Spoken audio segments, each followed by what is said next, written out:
went out the door, just kept walking. All these thoughts in my head. What am I going to do if this happened? This was the job that's going to cost me everything.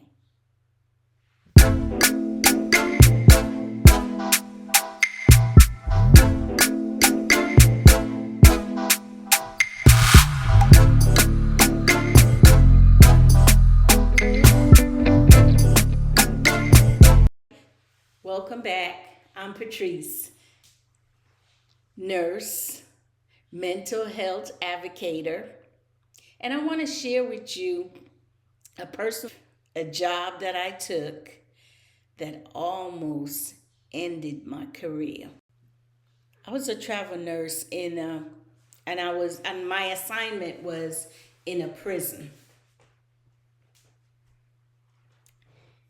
in another state, not in Georgia. And I had just gone out for my lunch and I was chilling in my car because when I go on assignment and I don't right away gravitate to the employees, so I just sit in my car and eat my lunch. And then, like few hours, I was about to go back in the building. I got like a knock. You know how you're eating lunch and you just oblivious to what's going on. You're just hungry, you're just eating. And then there was a knock like at the window. And I look up and it was 2 officers. So I put my window down and they said, the manager need to see me ASAP. And I was like, because I know every time my experience, whenever they say a manager or supervisor, when you're a travel nurse, you always think the negative. Never nothing positive. And I'm like one step away to walk out or ready for whatever they have to offer me. But I know I do my job, so whatever. Anyway, so I went in. I was about to go back in the building anyway. I figure I was saying to myself, why she wants to see me? You know, I never seen that manager before. She don't come and introduce herself. It was 3 of us went to that assignment, 3 African American in a setting was predominantly Caucasian. And so I'm wondering as I'm going in and they checking you and everything, the officers checking you when you go through that terminal thing where they check everything. What did I do this time? So anyway, I slowly walked. Everybody was looking at me. I could see that the officers were walking behind me. So I just kept going, knock at the door. And she said, come on in and sit down. And, you know, I prefer to stand, but I did sit. So she said to me she didn't look up or anything, that did I give insulin last night, my next shift? I said no, but I'm the one based on the count. Yes, I did count the needles with the nurse, her nurse. I don't know the name, but I did count and the count was correct. So, what's wrong? And she was saying there's 2 batch of insulin syringe that are missing. And what she meant is we usually, when we do the count, they have a lot of needles and we wrap them up in count of 10. So if 2 missing, that means 20 needles missing, 20 insulin needles missing. Now, I did the count, yes, and it was correct when I left last night. Also, I'm not even on any insulin. In other words, I don't give any insulin. My particular job was to do medication and take off doctor's order. The other two nurse that came in with me, my friends, my co-worker, they come in at mid shift. They come in like 11 p.m., 11 in the afternoon, and stay till 11 p.m. I'm 7 to 3, 7 to 11, really. 3 sometime. So I don't have any reason to be given insulin. It's the mid-shift nurse, the other two nurses that come in, they would give it. And sometime it's usually their staff giving it. So this was surprising to me. The way she was making it seem like somebody has to come up with these needles. That's 20 needles. I mean, my heart was like, oh my God. Do you know what that means? I'm right here in the prison. All they had to do is take me downstairs and book me. And nothing I can say. My family don't even know where I am. All I had to account for the two friends, please don't let me go to jail, I said, or prison. This is prison. The needle is missing.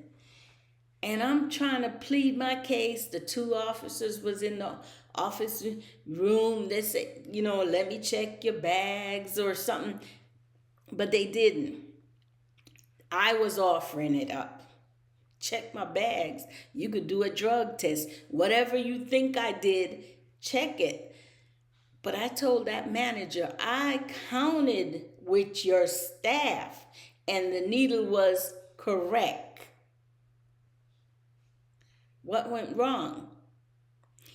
So within a couple hours, then the mid-shift nurse come in and they said they didn't do any insulin last night. It was her staff did the insulin. So we were going all around looking because I know that they have these little handy like a bag, and they put the insulin and the blood sugar machine, the Accu-Check machine in it, and then go to the pod. So I suggest let's look in that. She said she's already looked. So I said, give me a like, give me a thumbs up, leave a comment. 20 needles. That doesn't sound right. Even in my head, it kept going on and on. What am I going to do? And I was in there crying and saying, this is it. I'm not going to do this anymore. As a matter of fact, I said, I'm not coming back to the prison if I get out of this. I'm not doing correctional anymore. I might even come out of nursing altogether because I'm not going down like this. And so when the other two nurses come in and we're looking, the manager came out and said, oh, I found it. We're looking. She didn't say anything. The officer didn't say anything. They found it. They found it in the nurse that did it. Her bag, in that little bag that they take to the units. I didn't see it because I don't know where they keep it. But what I saw, one bag, I looked to it, there was no needle. So while we were checking everywhere, all over, every drawers, she came out and she said, oh, I found it, and I felt like she should have apologized. But, they never want to apologize. And so I think that day, we all got together, the three of us, since it was the three of us came into that system to work, and we decided, we're going to leave together and we're going to leave early. And we called the agency, but the agency wanted us to stay. As a matter of fact, it was a holiday too. Almost, I think it was Christmas or the next day would have been New Year's. And so the other crew came in earlier to be on my shift. And they said, we all going to complete everything now, today. This is our last day, and we're leaving. And they wanted me to leave. Specifically, it was support for me. They taught me through this experience that I came out of it feeling like I was very supportive, because usually nurses, when you're in trouble, they flee away from you. But these were my co-worker. They know me for so long, what I'm capable of and what I will not do and what I stood for. And they were supportive and kept talking to me, because I didn't take any assignment after that, because things like that, it makes you feel bad. I mean, it really bother you. It work on your psyche. I don't know if I was thinking I was working too hard. I was doing too many doubles. Maybe I made a mistake. But 22 bundles just didn't make sense to me. That was just three of us got together and said we wanted. I had suggested to the manager, because she was saying, I'm going to call the warden. The warden will take care of it. And I told her, go ahead and call the warden. Call the warden. So I said, I want to speak to the warden. And I told the officer, when the warden come, I would like to speak to him. But I thought about this for the longest. And then I figure it out, because, sometimes I look back at my experience and what happened that particular. We don't negotiate our contract. The agency put a figure and tell us how much we're going to get an hour as a travel nurse. And either you take it or you ignore it, or you said, no, that's not for me. And so when they offered me that salary, I called two of my friends. And so when we walk in, it was a lot of stairs. They didn't expect 3 black nurses coming into that prison. Okay, we did our work. We were placed in like a storage room. 3 of us, we sit in that storage room and we give meds. We go out in the pod and we give meds. We do our work. One of the nurses, dear nurse, what happened? I'm telling you why they were treating me like that. They separate us. They put me by myself with them, and the other 2 nurses, they put on mid-shift. So from 7 to 3, I didn't have, from 7 to 11, they come in at 11. I stay sometime till 7. So by separating me by myself, they're able to manipulate or do things. And I'm saying that because one of their nurses got wind of our salary. None of us spoke about the hourly rate we were getting, but somebody saw it somewhere, I think online, Facebook or somewhere else, how much the state paid us. And it caused the officers to hate us. It caused, and when I say that, I'm saying it from reality, because I remember going to the pod. The officer's supposed to escort you. And there was time when I would be escorted and they're in the bubble, and I didn't know that I would say I'm here to do medication. Yes. But I didn't know I had to sign, and the officer would scream at me, the female officer or the male officer. And then I think there was 1 or 2 African-American officer, and they say, stay strong, my sister. That's what they were telling us.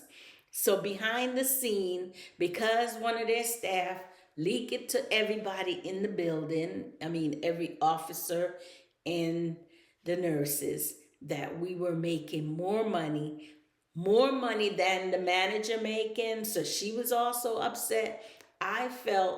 We all felt like it was a setup. And it was because they targeted me because I was by myself. But, you know, all the officer changing their fate. I mean, all the officers' attitude towards us changed. We could see the change, the coldness. And I think at one point I said, we're going to have to talk to the warden or something because we're going on the pod. We need safety. They would send me in a situation where I denied to go. I'm not giving nobody meds in the shower. And I got scared of them protecting me. When it leaked out how much we were getting, it became, they were upset because I've heard the officer say, how can the state pay them that? And we here and we can't get it. And it caused the nurses in the clinic to get upset. It caused the officer to push back. Now, it's a different rule there in prison. I want to be protected, and we didn't feel like we were being protected. And I'm not discussing where, but it was a decision that my two co-workers felt that I was in immediate danger, that we all gonna do the whole thing. I helped them with theirs that day. They helped me with my shift, and we walk out that prison together. I drove to that prison, so they made sure I was in the car. The other two took a plane. And so sometimes you don't know what's in the people's mind, but if certain things like that leak out, they're going to hate you. And hate is the word, because that's how they treat you. They was willingly, I feel like the manager knew that the needle wasn't, because the way she come, oh, I found it, nonchalant, it was in her bag. I'm pretty sure she called her, and they all know, but it was just so freaking, like a freak accident. I'm not cursing. It was just so strange. 2 bundles. I saw everything flashing. So be very careful. And I think for me, what I learned from this experience, having people that you trust when you go on an assignment, that's a plus. Don't go there alone. Now you wonder why I said, I don't want to be the only Black nurse in a building. I don't want to be the only Black nurse on the unit, because it happened. Things happen that, it's out of your control, because they're in control. Have a wonderful day or night in your state or your country.